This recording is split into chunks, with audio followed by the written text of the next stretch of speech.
Hello, my friends, and welcome to another episode of 30 Albums for 30 Years, 1964 through 1994, where we take a look and a listen to the most impactful albums between those years, 1964 and 1994, and we do it chronologically by release date. So the plan is 30 albums per year for 30 years, a lot of albums, so let's see how we do. I am your host, Jay Sweet. On today's episode, we will be checking out the album Lee Morgan's The Sidewinder, released on Blue Note Records, July of 1964, recorded December 21st, 1963. So let's check it out.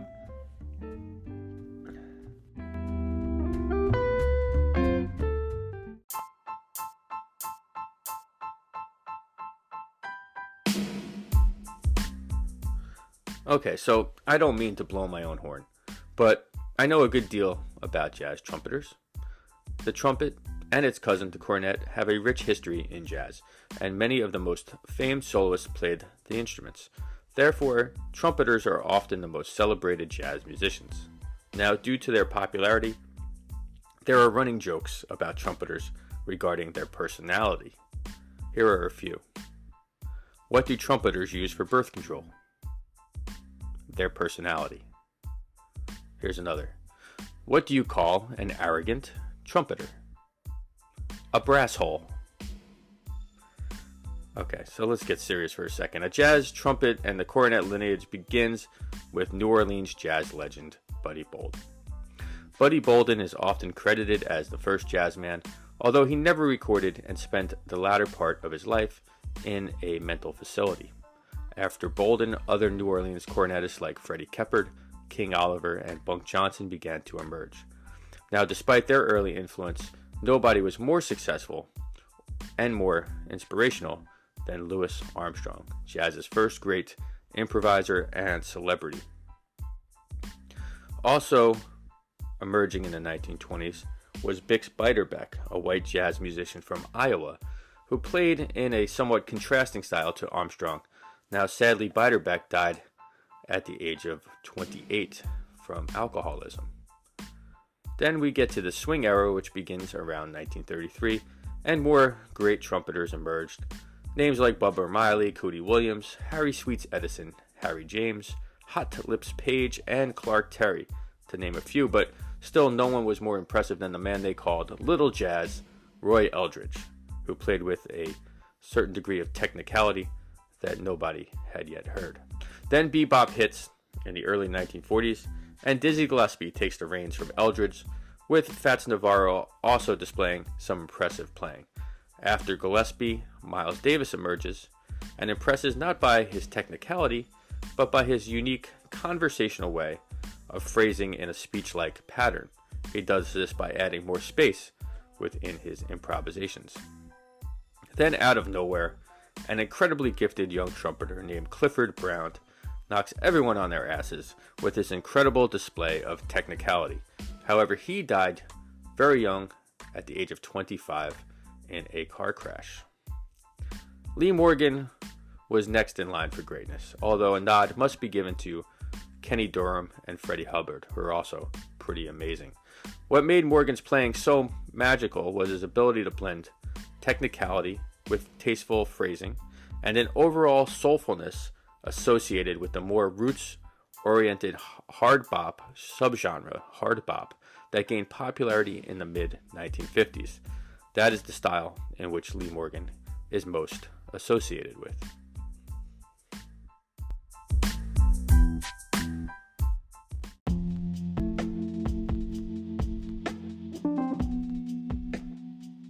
Alright, so let's learn a little bit more about Lee Morgan. Lee Morgan from Philadelphia was one of the premier jazz trumpeters to emerge in the late 1950s. His primary influence was the virtuosic jazz trumpeter Clifford Brown, with whom he took a few lessons. So Morgan began playing the trumpet at around the age of 13, and by 18 years old, he was already playing with Dizzy Gillespie's big band. And then he recorded with John Coltrane in 1957 on the classic album Blue Train for Blue Note Records. Then he joined Art Blakey's Jazz Messengers in 1958 and recorded on many of the group's most celebrated records, including Moaning and A Night in Tunisia, also a Blue Note records. In the early 1960s, Morgan was addicted to heroin and was forced to leave Blakey's band. After cleaning up in Philadelphia, Morgan returned to the New York jazz scene in 1963 to record the album, The Sidewinder.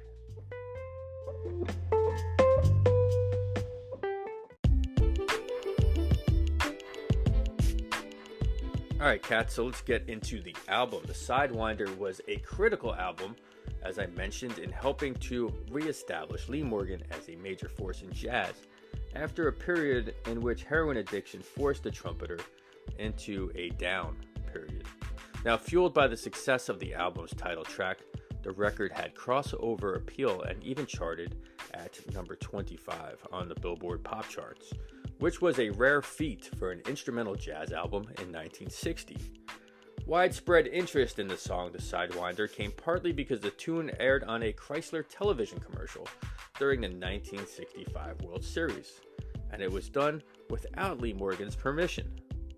The song The Sidewinder was critical and also establishing a rhythmic groove based on what's called a boogaloo beat, which was often reinterpreted on future Blue Note record releases to match the success of the song The Sidewinder.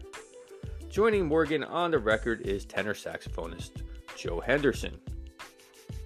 Henderson is one of the premier post-bop tenor masters who, from 1963 through 1968, appeared on nearly 30 Blue Note records. Playing piano was Barry Harris. Harris is a skilled pianist influenced by Thelonious Monk and Bud Powell, and before recording The Sidewinder, Harris had already recorded with people like Cannonball Adderley, Art Farmer, Donald Byrd, Thad Jones, Benny Golson, Hank Mobley, Sonny Stitt, and many others. Harris also appeared on Morgan's 1962 album, Take 12, from Jazzland Records. Playing drums is Billy Higgins. Before this recording, Higgins had worked and recorded with innovators like John Coltrane, Ornette Coleman, and Thelonious Monk, and many others. In fact, in his career, he recorded over 700 albums. Handling the bass is Bob Crenshaw.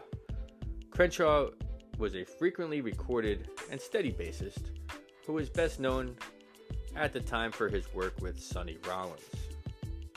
Now, as with many jazz recordings, Morgan, Henderson, Harris, Higgins, and Crenshaw were not necessarily a band. They weren't a touring, consistent band, but a group of talented musicians who came together for this recording session. And it works.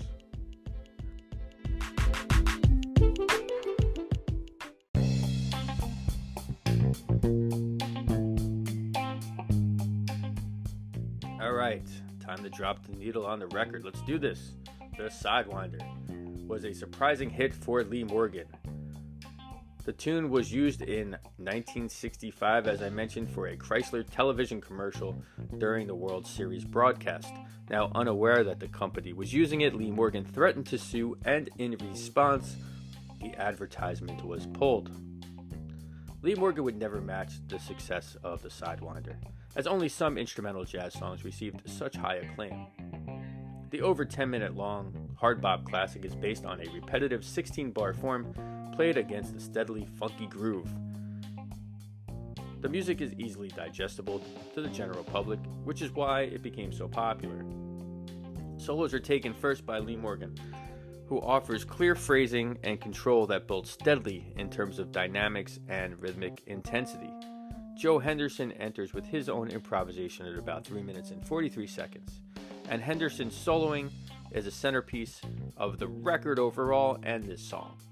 Now, like Lee Morgan, Joe Henderson was a technically gifted player who offered solo statements that balanced technicality and taste to create interest. As with most great soloists, Joe Henderson often reached for ideas, creating new musical scenarios, which he had to figure out ways to resolve in real time. Due to this level of discovering or working out musical problems, Joe Henderson never sounded formulaic or stale, and his sense of exploration creates a humanistic quality and an interest in his playing. Now, following Henderson's solo is Barry Harris. At around 5 minutes and 35 seconds, he comes in, and his solo is not really technically impressive, but it is pretty soulful, and it works as a nice counterbalance to Henderson's approach. Bassist Bob Crenshaw enters with his own improvisation at around 7 minutes and 28 seconds, and his solo is bluesy, and his phrases are clearly presented. Now, Crenshaw was not regarded as one of the great bass soloists, but was a perfect choice to support gifted improvisers and leaders looking for consistency and a steady, fundamental bass line. Overall, the tune works so well because of its groove and because of Morgan and Henderson's fantastic solos. The Sidewinder.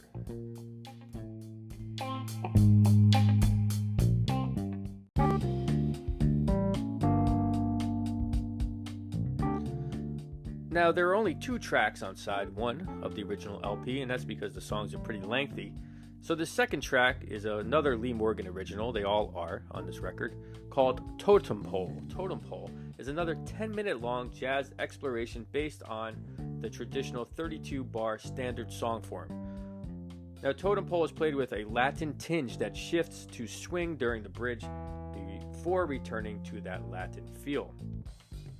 As with the Sidewinder, the melody is clear and easy to remember. Lee Morgan begins the solo parade at about 1 minute and 20 seconds, and he starts his improvisation with short phrases before building. And then Henderson enters with his solo at about 3 minutes and 18 seconds, and it's truly an inspired solo. In addition to his phrases and his note choices, a special mention must be given to Joe Henderson's tone, which has a certain fullness and a brilliance that helps to provide Joe Henderson with his signature sound. Barry Harris follows at about 5 minutes and 10 seconds with his solo, and although his playing is less angular than Thelonious Monk's, you can hear the influence of Monk in his lines during this solo. Now, Lee Morgan jumps back into the action at around 7 minutes and plays another solo that offers great fire and energy, and it begins in the higher register of the instrument, showing why he is considered one of the most exciting post-bop improvisers. Also, take notice of Higgins' fiery playing, the drummer, against Morgan during this second solo. Consistent with the style, the track concludes with a reinterpretation of the main melody. This is a very cool track, featuring a totem pole of jazz legends.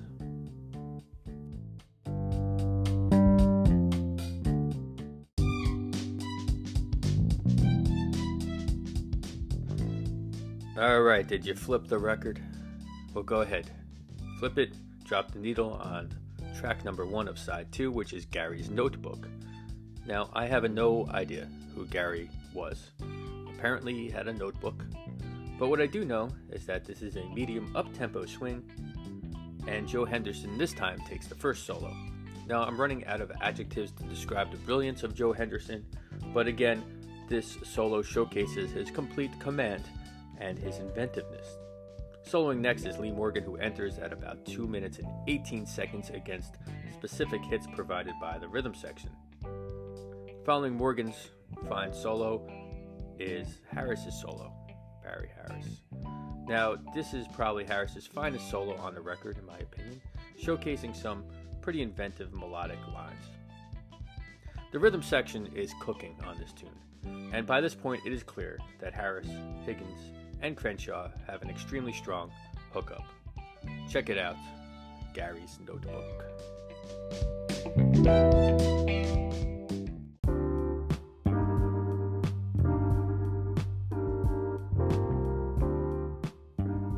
The next track is Boy, What a Night.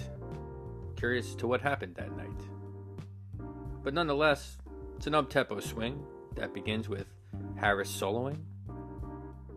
The horns then enter with a tightly played angular melodic line. Now, there really is something truly magical about the sound of a tenor saxophone and a trumpet playing together. It's probably my favorite sound in jazz. Joe Henderson, Lee Morgan, Barry Harris all continue to impress as soloist on this one. Check it out. Boy, what a night.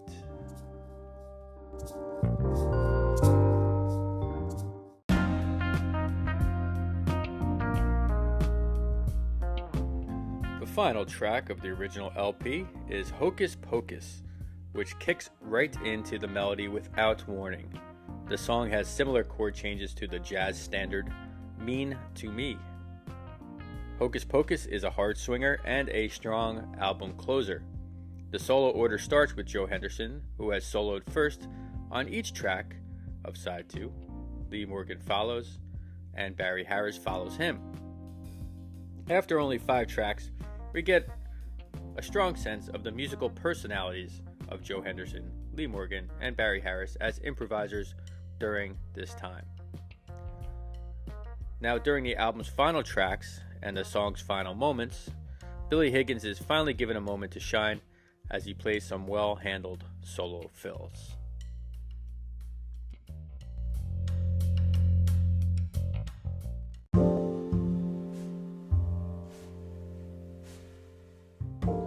Alright, we did it. We made it to the end of the record, and we are better for it. So lift the needle, put the record back in the jacket, and let's talk.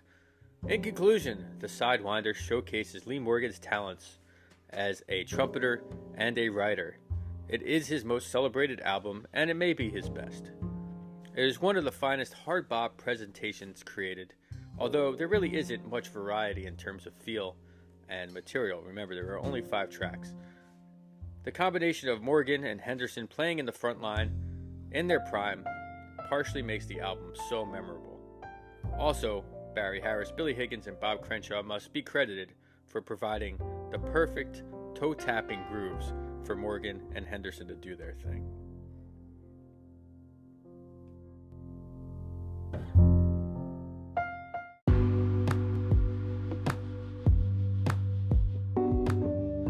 Alright, so now I want to talk a little bit about Lee Morgan's career and life after the recording of the Sidewinder.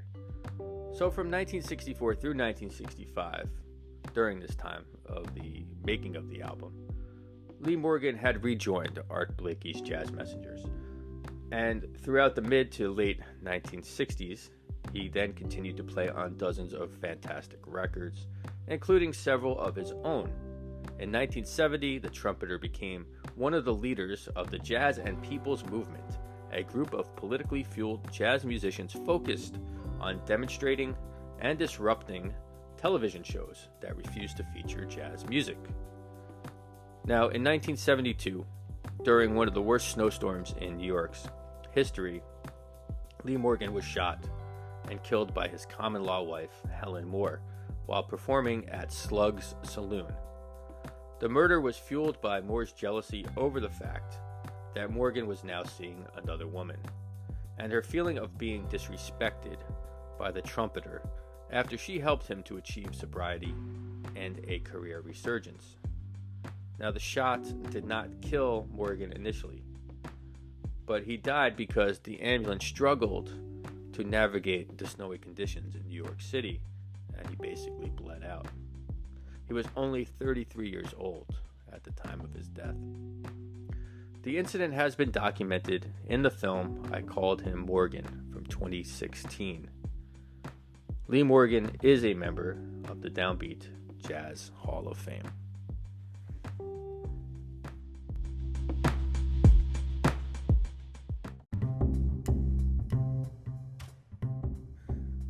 Thank you for listening to the podcast. It is an absolute pleasure to present it to you. And if you like what you've heard and want to learn more about the album or the show, please check out the website 30albumsfor30years.com or check us out on social media. Also, take a look at my book, The History of American Music, 1750 through 1950, An Origin Story. That's available from Kendall Hunt Publishers. If you're listening to this in real time, I will be appearing this Friday, March 24th at Brandel Restaurant in Belmar, New Jersey, and March 25th with the Vintage Vibe Tribe at the Long Branch Distillery. That's in Long Branch, New Jersey. Now, before we say farewell, hang on a minute. There's a little bonus material to this podcast. And together, let's keep the music alive.